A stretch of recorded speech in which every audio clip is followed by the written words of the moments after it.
You see, one thing you gotta understand and overstand about this quote unquote conspiracy theory, and I get this from DJ Academics when he was talking about the Hassan Campbell and Whack 100 beef altercation, whatever you want to call it. But he said Hassan is a conspiracy theorist, and he is, because I'm one.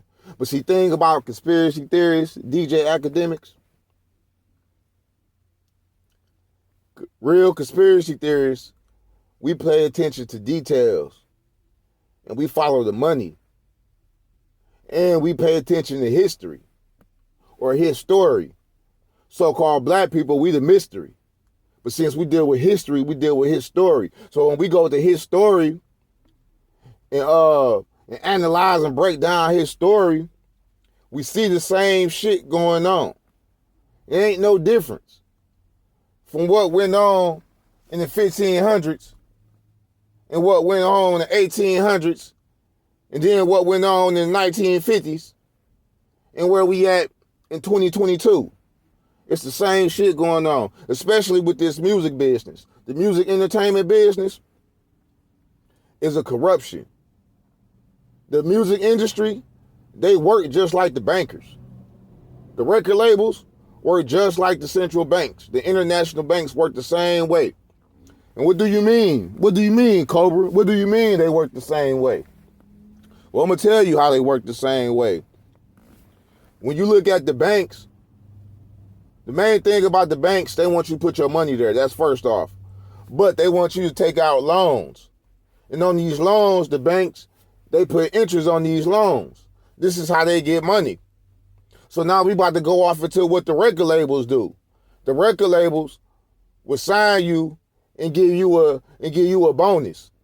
You understand? They give you some upfront money. So say they give you $1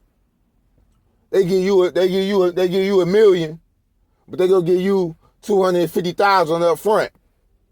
And so now, once you goddamn, they gonna tell you to spend that $250,000 on building up your image, building up your wardrobe, getting your jewelry right, getting cars, maybe get you a house, get into some motherfucking beef. You gotta go to the studio. You gotta record. You gotta get somebody to make beats. All this costs money. All this coming out your pocket. And so now when your record or your album do drop, and just say that motherfucker don't sell, you gonna turn around and end up paying the record label. You gonna be owing them money. You gonna be in debt. You gonna be in the red. So the only way you can make money in the music industry is by having a dog-ass album that's marketed right or being independent. You know what I'm saying? And this is why they don't necessarily want artists being independent. This is why you find a lot of artists that sign to these half and half independent labels like Empire and shit, and also Empire deal with the TV show Empire. Right?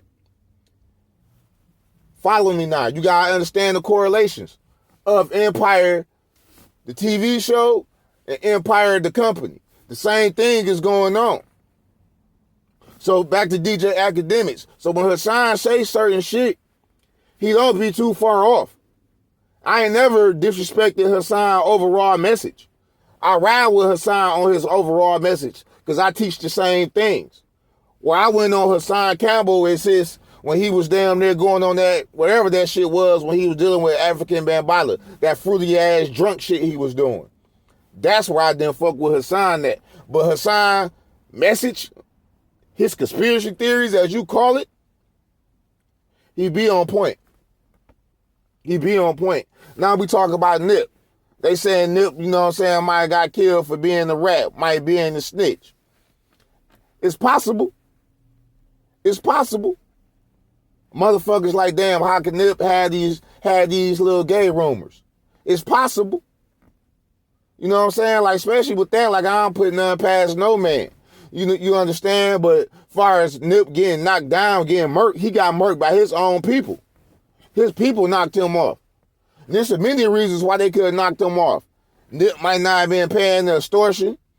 Nip might not have been giving back to them. Because you got to think about it. When Nip first started, Nip came out as a Rolling 60 Crip. Even though he was a rapper, he was a Rolling 60 Crip. So for Nip to even be who he is,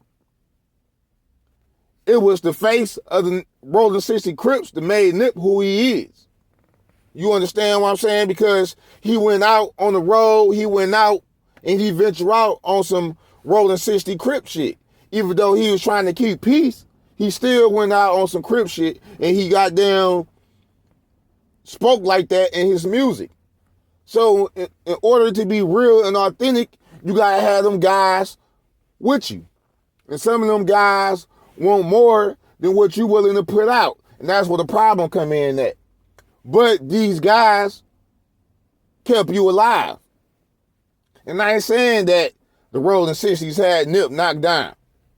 But Rolling 60s knocked Nip down, regardless if he was a crazy member or not. The nigga shitty cuz? Yeah. Yeah, that shit happens in the neighborhoods all the time. But when you dealing with money, see, when you deal with Nip, Nip was trying to make some power plays. So that would make Nip death more of a conspiracy. I would say Nip was more powerful than Tupac. Nip was more stronger than Tupac. Nip had more of a stronger idea than what Pac had. Pac had ideas with no action. Nip was putting action behind his ideas. So that's what made Nip death so sadful. Pac death wasn't sadful. Pac got killed by some motherfucking from Southside Crips. Pac wanted to bang. He wanted to be a real nigga, so he got deal how real niggas get deal with. He got handled how gang members get handled when they want to bang. And that is what it is. That's how it happened. That's how it went down with Pac. It wasn't no government shit, no government assassination with Pac. He got rolled on by some Crips. But I'm gone, man. I'm about to get off this shit, man. I just heard that DJ Academics, you know what I'm saying? Like, and I agree with you. That nigga Wack 100, he is a smart ass nigga. So niggas better watch out for Wack. You understand? Wack, he a down there type of nigga get your ass knocked down and he had Christian in a baptism. So y'all better stop playing these games with Wack 100. Like he said, his gang name is CK Wack. Even when you deal with just Wack, period, you find the CK in that shit. And Wack is also meaning whacking niggas out. But I'm gone, y'all. Peace.